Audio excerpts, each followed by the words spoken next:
The relevance of social மீடியாவை ஸ்டாலின் உணர்ந்து கொண்டது ஒரு பெரிய ஒரு plus point. Institutionally party has to engage with social media. இப்போ தாவேக்காவோட வெற்றி அதுதானங்க.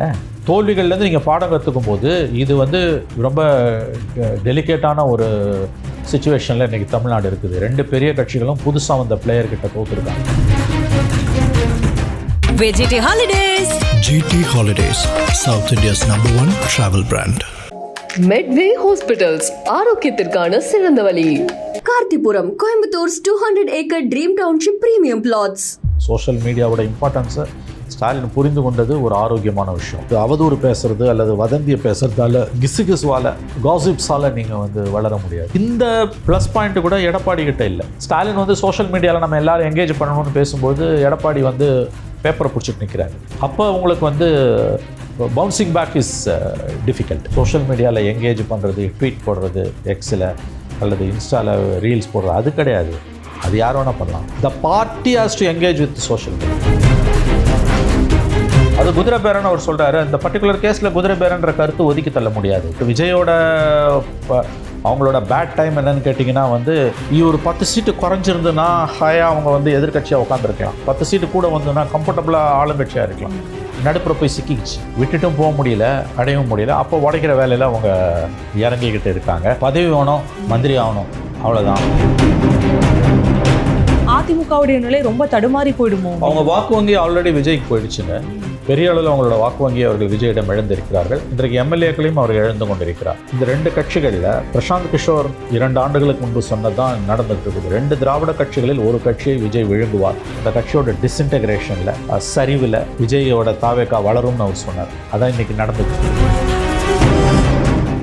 அதிமுகவுடைய பலத்தை தாவேக்கா உள்வாங்கிட்டாங்க அப்படின்னா அது இந்த ஒரு தேர்தலில் மட்டும்தானா? ஏன்னா நிறைய பேர் சொல்ற கருத்து என்னவா இருக்குன்னா, 2வது பெரிய கட்சி அதாவது அதிமுகவாக அடுத்து தாவேக்கா தான் உருமாற போகுதுன்றாங்க. களம் அப்படிதான் இருக்க போதும். அதற்கு வாய்ப்பு இருக்குங்க. ஏன்னா அதுக்கு வாய்ப்பு இருக்கு. ஏன்னா உங்க கேள்வி நல்ல கேள்வி. அதாவது வந்து இப்போ ஏடிஎம்கேலேருந்து விஜய் கிட்ட மைக்ரேட் ஆன ஓட்ஸ் வந்து பெர்மனெண்ட்டாக மைக்ரேட் ஆயிருக்கா அல்லது அது வந்து மறுபடியும் ரிவர்ட் பேக்குக்கு வாய்ப்பு இருக்கான்னு நீங்கள் கேட்குறீங்க. திரும்ப வரத்துக்கு வாய்ப்பு, எனக்கு என்னமோ திரும்ப வரத்துக்கு வாய்ப்பு குறைவுன்னு தோணுது. குறைவு. ஏன்னா இங்கே கோர்ஸ் கரெக்ஷனும் நடக்கலை. ஏடிஎம்கேக்குள்ளே நீங்கள் பார்த்தீங்கன்னா வந்து இந்த தோல்விக்கு பிறகு திமுக அதிமுக 2 பேருக்கிட்டையுமே இருக்கக்கூடிய பெரிய பிரச்சனை என்னென்னா, வழக்கமாக அதிமுக கிட்ட திமுக தோக்கும், திமுக கிட்ட அதிமுக தோக்கும். இந்த தடவை புதுசாக வந்து ஒருத்தர்கிட்ட தோற்றுருக்காங்க. புதுசாக வந்து ஒருத்தர்கிட்ட தோக்கும்போது இருக்கக்கூடிய ஆபத்து என்னன்னு கேட்டிங்கன்னா, இது 5 ஆண்டுகளுக்கு ஒரு முறை வர தோல்வி இல்லை. இப்போ டிஎம்கே வந்து தோக்குதுன்னா ஜென்ரலாக என்ன நினைப்பாங்க, 5 வருஷத்துக்கு ஒரு தடவை கவர்மெண்ட் போவோம், மறுபடியும் வந்துடும். So the deficit is cyclical அப்படின்வாங்க. This is not cyclical. This is something else has happened. Paradigm ஷிஃப்ட்னுவாங்க. அடிப்படையில் பெரிய அளவில் மாற்றம் நடந்திருக்கு. கடந்த ஆண்டுகளில் 59-60 ஆண்டுகளில் வந்த 5 ஆண்டுகளுக்கு ஒரு முறை அல்லது அதிகபட்சம் 10 ஆண்டுகளுக்கு ஒரு முறை வந்து போகிற தோல்வி அல்ல. இது பர்மனெண்ட்டாக ஏதோ மாற்றம் நடந்திருக்கு. இது வந்து திமுகவில் இருக்கவங்களில் பல பேருக்கு புரியுது, அதிமுகவில் ஓரளவுக்கு புரியுது. இப்போ இந்த மாற்றத்தோட வீரியம் வந்து இம்பார்ட்டன்ஸ் வந்து அட்லீஸ்ட் டிஎம்கேக்கு வந்து ஓரளவு புரிஞ்சிருக்குது. ஏடிஎம்கேக்கு வந்து அதோட சீரியஸ்னஸ் அவங்களுக்கு புரியலையோன்னு தான் நான் நினைக்கிறேன். பட் அவங்களுக்கும் ஒரு ஃப்ரஸ்ட்ரேஷன் வந்திருக்குது. இப்போ உதாரணத்துக்கு நீங்கள் சோஷியல் மீடியா ரெலவன்ஸை பற்றி ஸ்டாலின் பேசுகிறாரு. அதில் ஒரு பாதி கரெக்டு. அவர் என்ன சொல்கிறார், ஸ்டாலின் அவர்கள் இன்ஸ்டாவில் போட்டு ரீல் போட்டு ஜெயிச்சிட்டாங்க. அந்த காலத்தில் நம்ம வந்து டீ கடையில் அரசியல் பேசுவோம், இப்போ வந்து எல்லோரும் சோஷியல் மீடியாவில் அக்கௌண்ட் ஓப்பன் பண்ணி பேசுங்கன்ற. சோஷியல் மீடியாவோட இம்பார்ட்டன்ஸை ஸ்டாலின் புரிந்து கொண்டது ஒரு ஆரோக்கியமான விஷயம். பட் அதில் என்ன பேசணுன்றதில் அவர் சொல்கிறது வந்து வெறும் டீ கடை பெஞ்சு அரசியல் மாதிரி அதாவது வந்து அவதூறு பேசுகிறது அல்லது வதந்தியை பேசுகிறதால கிசுகிசுவால் காசிப்ஸால் நீங்கள் வந்து வளர முடியாது. அதில் என்ன மாதிரியான ஆக்கப்பூர்வமாக பேசுகிறீங்கன்றது முக்கியம். But the relevance of social மீடியாவை ஸ்டாலின் உணர்ந்து கொண்டது ஒரு பெரிய ஒரு ப்ளஸ் பாயிண்ட். இந்த ப்ளஸ் பாயிண்ட்டு கூட எடப்பாடி கிட்ட இல்லை. அவங்களுடைய கோர்ஸ் கரெக்ஷன், சுய பரிசோதனை வந்து அவங்க சோஷியல் மீடியாவை பற்றி எதுவுமே அவங்க பேசலை. சோஷியல் மீடியாவை பற்றி நீங்கள் பேசணும், இம்பார்ட்டன்ஸை புரிஞ்சுக்கணுன்றது. இப்போ நீங்கள் லீடர்ஸ் எல்லாருக்கும் ஒரு அட்மினை போட்டு சோஷியல் மீடியாவில் என்கேஜ் பண்ணுறது, ட்வீட் போடுறது, எக்ஸில் அல்லது இன்ஸ்டாவில் ரீல்ஸ் போடுறது அது கிடையாது. அது யார் வேணால் பண்ணலாம். The party has to engage with social media. ஏன்னா இந்த ஜென்ரேஷன், உங்கள் generation, not our generation, your generation, இது வந்து சோஷியல் மீடியாவிலே தான் வாழுது இல்லையா? You are living in social media. ஒரு நாள் செல் இல்லைன்னா கிட்டத்தட்ட செத்துருவான் இல்லையா? பல்லு தேய்க்கிறானோ இல்லையோ செல்லு தேய்க்கிறான்னு வாங்க காலையில் எழுந்திரிச்சு.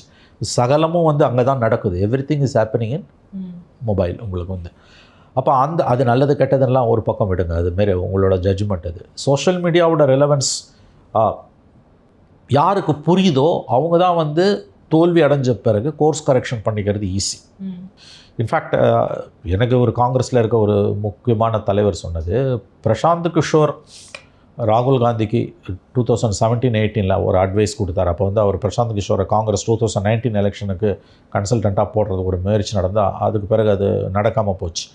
அப்போ ஒரு 6 மாதம் அவங்களோட ஒர்க் பண்ணிவிட்டு அவர் வெளியில் போகும்போது ராகுல் காந்தி கொடுத்த அட்வைஸு, காங்கிரஸில் இருக்கக்கூடிய ஆஃபீஸ் பேரர்ஸ்னால் வட்ட செயலாளர் பகுதி, ஏஐசிசி மெம்பர்ஸு, காங்கிரஸ் எங்கெல்லாம் கவர்மெண்ட் இருக்கோ அந்த கவர்மெண்ட்டில் இருக்கக்கூடிய MLA MPs, ministers, chief ministers, எம்பிஸும் சோஷியல் மீடியாவில் இல்லாதவங்கள அந்த பதவியிலேருந்து தூக்கிடு.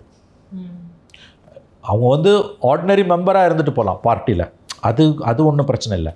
பட் ஒரு சின்ன லெவலில் இப்போ உங்கள் பகுதியில் இருக்கக்கூடிய ஒரு காங்கிரஸோட வட்ட செயலாளர்லேருந்து எங்கே அதிகாரத்தில் இருக்கவங்களோ அங்கே இருக்கக்கூடிய முதலமைச்சர் வரைக்கும் office bearers of the party social மீடியாவில் இல்லாதவங்க பார்ட்டிக்கு வேண்டாம், which was a relevant advice. இப்போ சில பேரால் வந்து அந்த டூல்ஸை ஹேண்டில் பண்ண முடியாது, அது இருக்குன்னா அதுக்கு அட்மினை போட்டுக்கோங்க. த இஷ்யூ இஸ் தட் நீங்கள் வந்து ஒரு பொறுப்பில் இருக்கீங்க காங்கிரஸில் கீழேருந்து மேலே வரைக்கும்னா நீங்கள் ஆக்டிவாக சோஷியல் மீடியாவில் எங்கேஜ் பண்ணணும் உங்களை.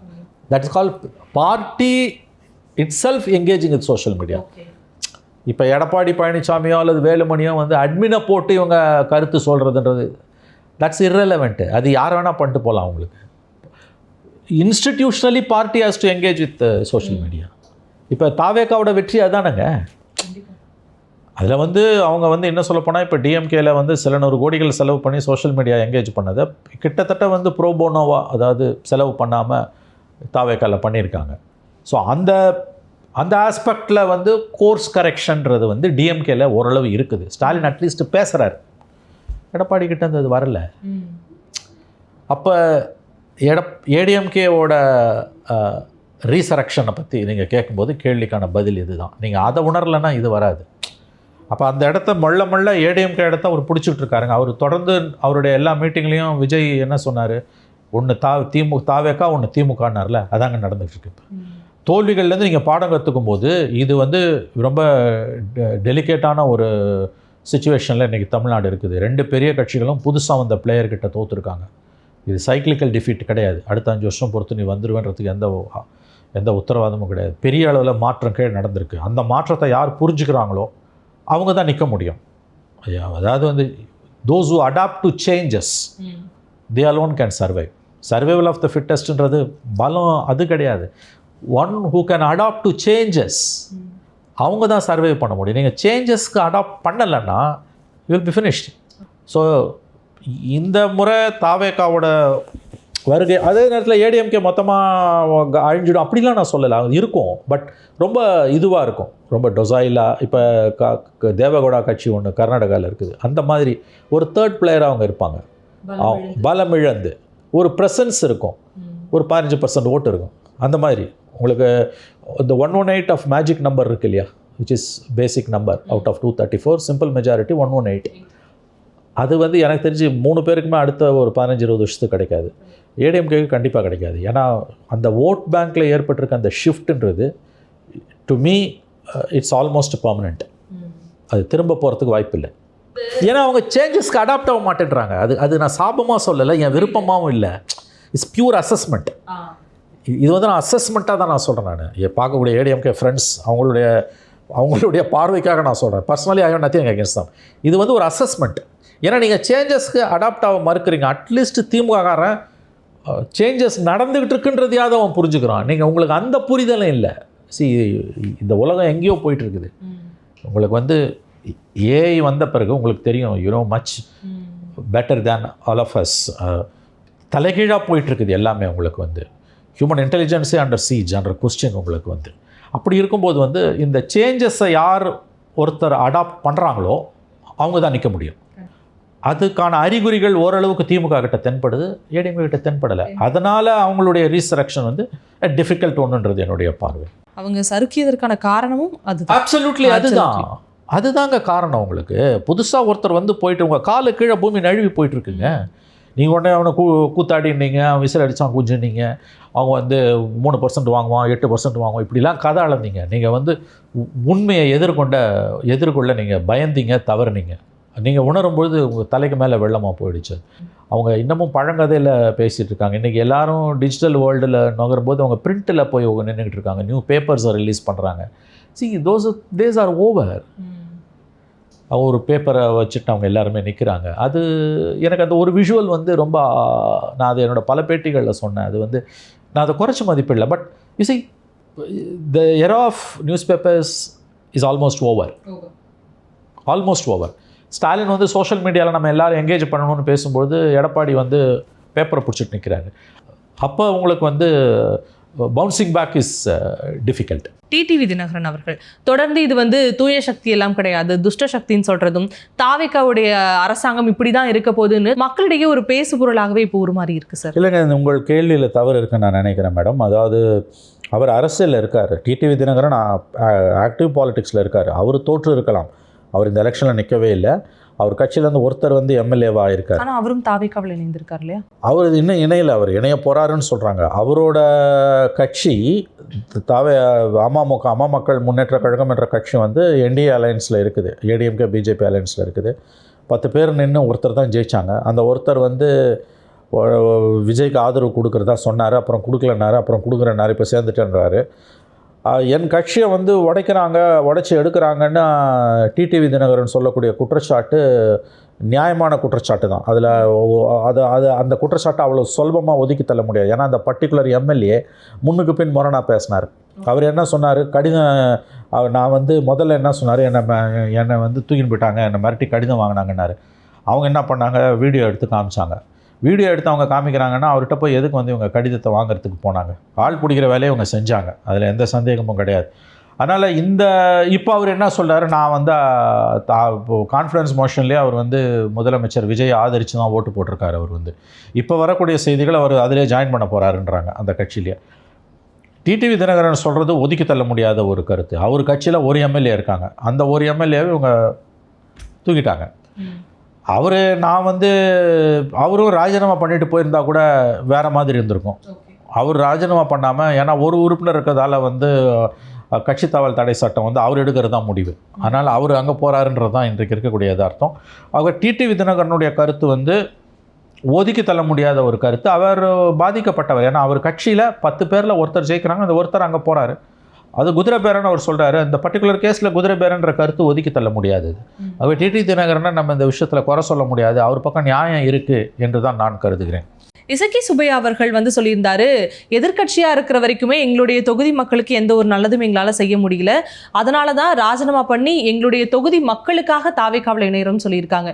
அதை வந்து அவர் எம்எல்ஏவாக போயிருந்தாலும் அதை பண்ணியிருக்கலாமே, ஏன் வந்து ரிசைன் பண்ணாருங்கிற ஒரு கேள்வி இருக்குது. சட்ட ரீதியாக அதுக்கு ஏதாவது ரூல்ஸ் அண்ட் ரெகுலேஷன் இருக்குது? சட்ட ரீதியாக ஒரு தவறும் கிடையாது. ஒரு எம்எல்ஏ எந்த நேரத்திலும் ராஜினாமா பண்ணலாம். சட்ட ரீதியாக, அரசியலமைப்பு சாசன ரீதியாக, போத் லீகலி அண்ட் கான்ஸ்டிடியூஷனலி எந்த விதமான தவறும் கிடையாது. பட் மாரலி இஷ்யூஸ் இருக்குது, கண்டிப்பாக இருக்குது, அதில் எந்த சந்தேகமும் கிடையாது. இவங்க ஆளும் கட்சியோடு நெருங்குவது என்பது, இவங்க தொகுதி மக்களுக்கு நன்மை செய்வது என்பது ஓரளவு உண்மை. அது மட்டும் கிடையாது. ஆனால் இவர்களுக்கான நன்மையும் இவர்கள் பார்க்கிறார்கள். இது ரொம்ப சிக்கலான ஒரு விஷயம். நீங்கள் வந்து 2/3 வெளியில் வந்து மெர்ஜ் ஆகிடணும். இன்றைக்கி 2/3 வந்தால் மட்டும் கட்சி தாவல் தடை சட்டத்திலேருந்து தப்ப முடியாது. 2/3 வெளியில் வந்து வேற ஒரு கட்சியோட சேர்ந்தால் தான் நீ தப்ப முடியும். உதாரணத்துக்கு இப்போ 47 பேர் இருக்க அதிமுக எம்எல்ஏஸ், 25 பேர் தான் வெளியில் வந்தாங்க. ஆக்சுவலாக 32 பேர் வந்தால் தான் 2/3. அந்த 32 பேர் வெளியில் வந்தோம், அவங்க தனியாக இயங்கினாங்கன்னா அவங்க பதவி போயிடும். As per 2023 latest supreme court judgement படி 2/3 வந்து வேறு கட்சியோட மெர்ஜ் ஆகிடணும். இப்போ 20 நாளைக்கு முன்னால் ராஜ்யசபாவில் ஆம் ஆத்மி கட்சியோட 10 எம்பிஸ் டோட்டல் ஸ்ட்ரென்த், அதில் 7 பேர் வெளியில் வந்து பிஜேபியில் சேர்ந்துட்டாங்க. அதனால தான் அவங்க ஆன்டி டிஃபெக்ஷன் லா கட்சி தாவல்லேருந்து தப்ப முடிஞ்சது. அவங்க 7 பேர் தனி அணியாக இருந்தாலும் பதவி போயிடும். 2023 மே, கரெக்டாக 3 இயர்ஸ் மேலே சுப்ரீம் கோர்ட்டோட சிவசேனா ஜட்ஜ்மெண்ட் இதுதான். அப்புறம் எது கொறடா உத்தரவு, யார் உண்மையான பார்ட்டினா அசம்பிளி லீடர், அவர் மெயின் லீடர் கிடையாது, பேரண்ட் பாடி. இப்போ எடப்பாடி பழனிசாமி தான் பொதுச் செயலாளர், which is call parent body. அசம்பிளிக்குள்ள வேலுமணி அவர் லீடரு, எடப்பாடியும் லீடர், வேலுமணியும் leader. But Edappadi in addition to assembly leadership அவருக்கு ஏடிஎம்கேவோட general secretary, which is call parent body. Parent body கொடுக்குற கொறடா உத்தரவு தான் செல்லும். இப்போ நீங்கள் பார்த்தீங்கன்னா அவங்க 22 ஏடிஎம்கே, யார்? எடப்பாடி. வேலுமணி தரப்பு சிவி சண்முகம் 25. 2 பேரில் 25 22 ஆனால் 25 தான் பெருசு நார்மலாக. ஆனால் as per supreme court judgment parent body 22ன்றது வந்து எடப்பாடி பழனிசாமி. இது இப்போ வேலுமணி வந்து ஜெனரல் செக்ரட்டரி ஆஃப் ஏடிஎம்கே இருந்திருந்து அவர்கிட்ட 25 இருந்து எடப்பாடிக்கிட்ட 22 இருந்திருந்தால் எடப்பாடி கொடுக்கக்கூடிய கொறடா உத்தரவு தான் செல்லும். பட் இங்கே கொறடா உத்தரவையும் தாண்டி வரக்கூடிய விஷயம் என்னென்னா, ஸ்பிளிட்டுன்னு வந்ததுன்னா 2/3 வந்தால் மட்டும் பத்தாது, 2/3 ஹஸ் டு மெர்ஜ். இவங்க ஆக்சுவலாக இந்த 25 பேர் அவங்க பதவி வந்து லேட்டஸ்ட்டு சுப்ரீம் கோர்ட் ஜட்ஜ்மெண்ட் படி சபாநாயகர் உச்சநீதிமன்ற தீர்ப்பின் படி நடப்பாரே, ஆனால் இந்த 25 பேர் பதவி போயிடும். அதனால தான் இப்போ அது வந்து அதில் ஒரு சின்ன சிக்கல் என்னென்னா, அந்த கடிதத்தை பேரண்ட் பாடி லீடர் கொடுத்த 15 நாளைக்குள்ளே யாருக்கு எதிராக நடவடிக்கை எடுக்கணும் அவர் கேட்டாரோ அவங்கள மன்னிச்சு விட்டுடலாம் 15 நாளைக்குள்ளே. அந்த லெட்டரை தான் கொண்டு போய் அவங்க தரப்பு கொடுத்துருக்கு. யார்? எடப்பாடி தரப்பு. அந்த டேட் வந்து 28ஆம் தேதியோட முடிஞ்சு போச்சு. அதனால தான் அதுக்கு முதல் நாளே போய் கொடுக்குறாங்க. ரெண்டாவது இவங்களும் மன்னிப்பு கடிதம் கொடுக்குறாங்க. இந்த 2 ப்ராசஸ் முடிஞ்சதுன்னா டிஸ்குவாலிஃபிகேஷன் தப்பிச்சுக்கலாம். அப்படி தான் தப்பிச்சுக்கிட்டாங்க அவங்க. அப்படி கொடுக்காமல் இருந்திருந்தா இந்த 15 நாளைக்குள்ளே எடப்பாடி தரப்பு இந்த 25 பேர் மேலே நடவடிக்கை கேட்ட அந்த கடிதத்தை வாபஸ் வாங்காமல் இருந்திருந்தாங்கன்னா எனி டைம் இவங்க disqualified. So law is very clear. இதுக்கு நடுப்புற எஸ்கே சுப்பையா சொன்னதுன்றது மக்களுக்கு நான் நன்மை செய்யணுன்றாரு. மக்களுக்கு மட்டுமா அல்லது அவருக்கும் சேர்த்தான்றது அவர் தான் கேட்கணும். அரசியல்வாதிகள் எப்படி இருப்பாங்கன்றது எல்லாருக்கும் தெரியும். இந்த விஷயத்தை பொறுத்த வரைக்கும் அன்புமணி அவர்களுமே வந்து ஒரு கருத்து வச்சிருந்தாரு. இந்த மாதிரி தங்களுடைய பதவியை ராஜினாமா பண்ணிட்டு வரக்கூடியவர்களை ஆளும் அரசாங்கம் ஒருபோதும் ஏற்றுக்கொள்ளக்கூடாது அப்படின்னு சொல்லியிருக்காங்க. அதுக்கு தான் வரான், எப்படி ஏற்றுக்காமல் இருப்பாங்க? அவங்க இதில் சேர்ந்து மந்திரி ஆகணும், எம்எல்ஏ ஆகணுன்ட்டு தான் வராங்க. அதில் ஒன்றும் சட்ட ரீதியாக எந்த தடையும் கிடையாது. Morally there are issues, politically, constitutionally, legally தப்பே கிடையாது. இன்னும் என்ன கேட்டிங்கன்னா, நீங்கள் வந்து 2/3 வெளியில் வந்து மெர்ஜ் ஆகிறது தான் அது லீகலி கரெக்டாக இருந்தாலும் மாரலி அது உங்களுக்கு வந்து தப்பு. ஏன்னா அவன் அந்த சிம்பிளை நின்றுட்டு போகிறான். இவன் ரிசைன் பண்ணுறான்ல. Resignation of MLA is subjective. எந்த நேரமும் ஒருத்தன் ரிசைன் பண்ணலாம் எனக்கு இதுலேருந்து பிடிக்கலன்னு சொல்லிட்டு. பட் அவங்க நோக்கங்கள் எல்லாருக்குமே தெரியுது. மெஜாரிட்டி இல்லைன்னா என்னெல்லாம் அசிங்கங்கள் அவலங்கள் அரங்கேறுமோ அது இப்போ அரங்கேறிக்கிட்டு இருக்குது. அதுக்கு தான் வந்து மெஜாரிட்டி, ஒரு சிம்பிள் மெஜாரிட்டி இருக்கணுன்றது. சிம்பிள் அது அவங்க போதாத ஒரு விதத்தில் அது நல்லது. பட் விஜயோட அவங்களோட பேட் டைம் என்னன்னு கேட்டிங்கன்னா வந்து ஒரு 10 சீட்டு குறைஞ்சிருந்துன்னா ஹாயாக அவங்க வந்து எதிர்கட்சியாக உட்காந்துருக்கலாம். 10 சீட்டு கூட வந்துன்னா கம்ஃபர்டபுளாக ஆளுங்கட்சியாக இருக்கலாம். நடுப்புற போய் சிக்கிக்கிச்சு, விட்டுட்டும் போக முடியல, அடையவும் முடியல. அப்போ உடைக்கிற வேலையில் அவங்க இறங்கிக்கிட்டு இருக்காங்க. இது இந்த 5 பேருக்கும் இப்போ மறுபடியும் எலெக்ஷன் எப்போ நடக்கும் தெரியாது. எலெக்ஷன் நடந்தால் இந்த விஜய் கட்சி சார்பாக நிற்கிறாங்கன்னா ஜெயிப்பாங்களா தோப்பாங்களான்னு தெரியாது. ஜெயிக்கணும்னு அவங்க விரும்புகிறாங்க. ஜெயிச்சா 107 + 6 113, 118 இஸ் த மேஜிக் நம்பர். அது கிட்ட நெருக்க பார்க்குறாங்க அவங்க. அது மக்கள் என்ன தீர்ப்பு கொடுக்குறாங்கன்னு நமக்கு தெரியாது. ஃப்ராக்சர்டு மேண்டேட்டில் இருக்கக்கூடிய சிக்கல்களில் இதுவும் ஒன்று.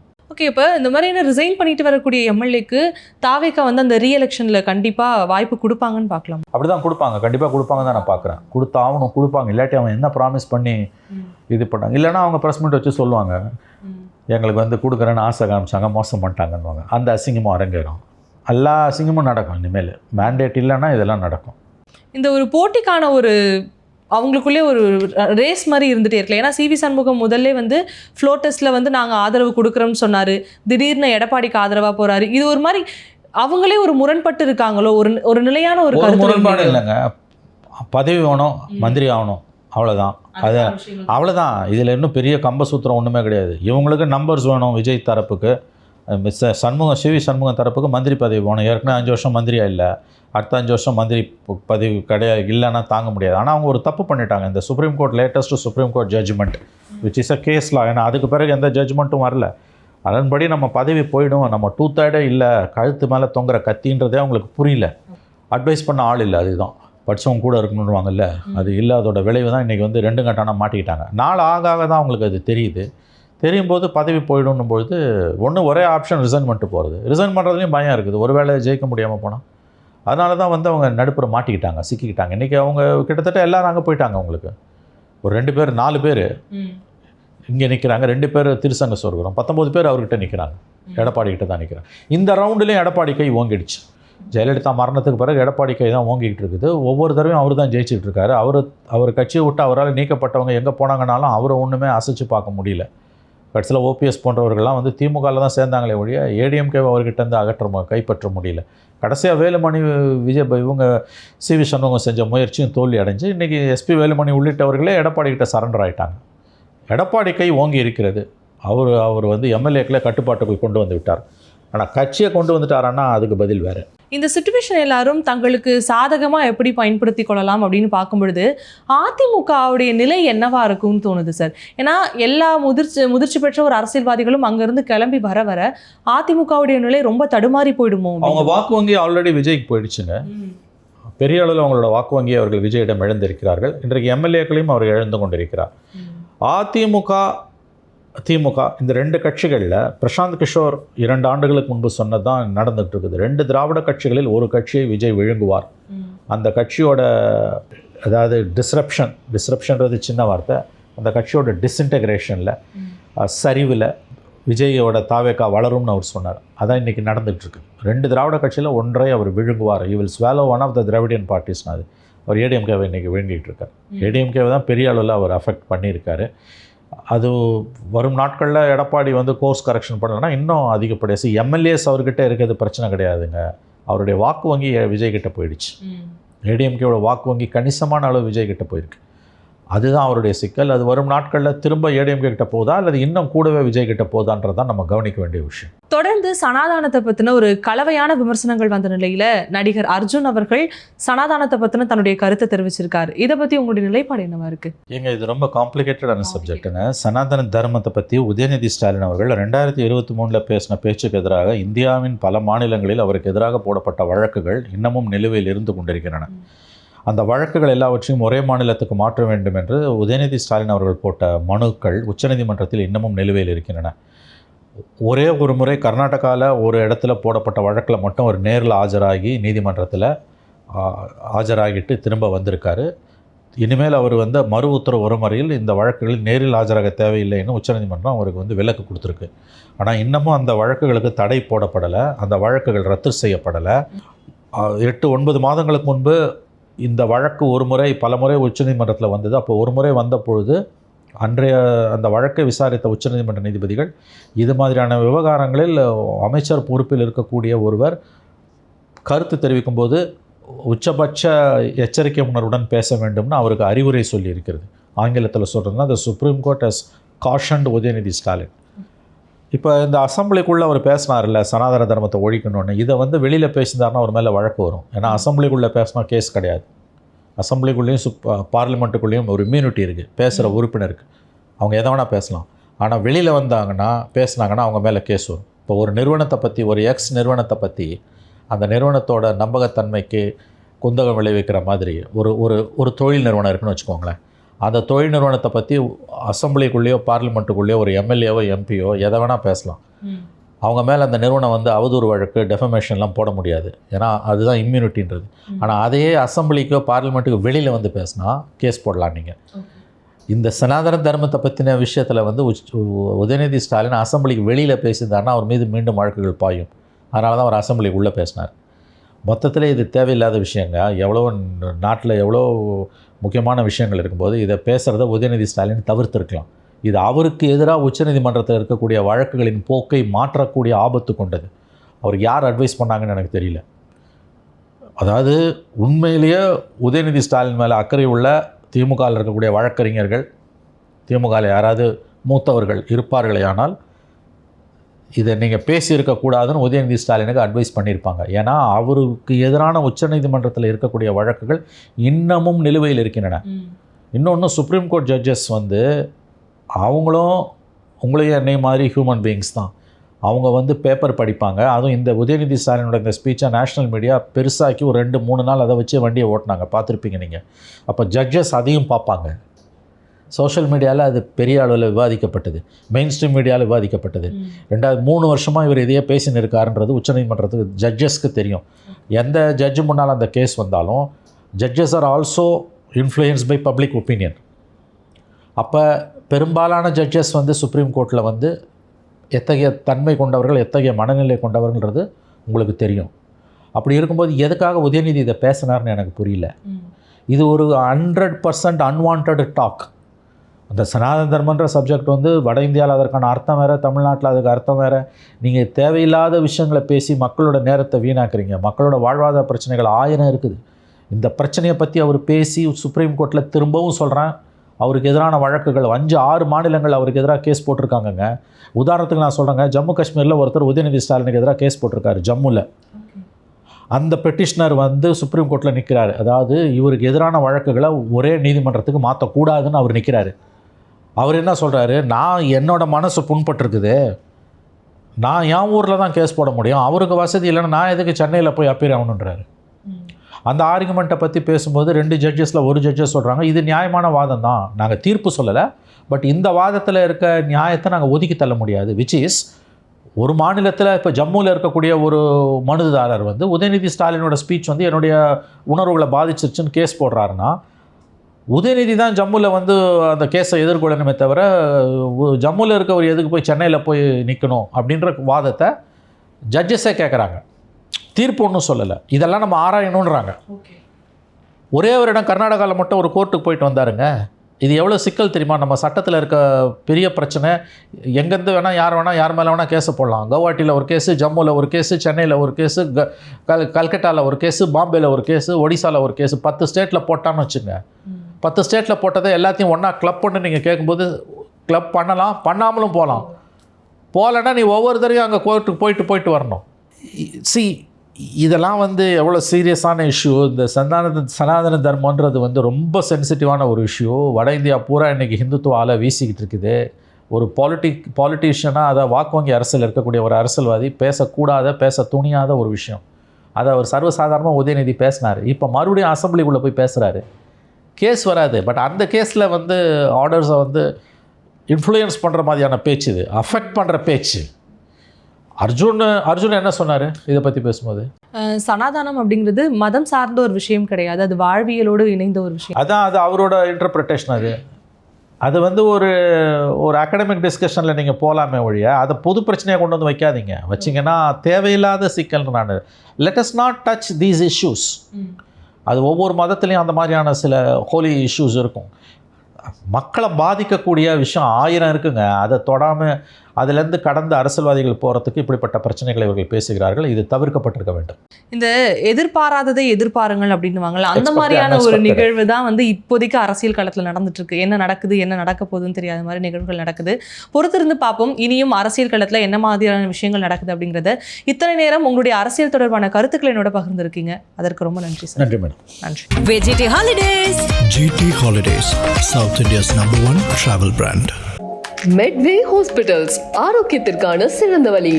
கார்த்திபுரம், கோயம்புத்தூர்'s 200-acre Dream Township Premium Plots.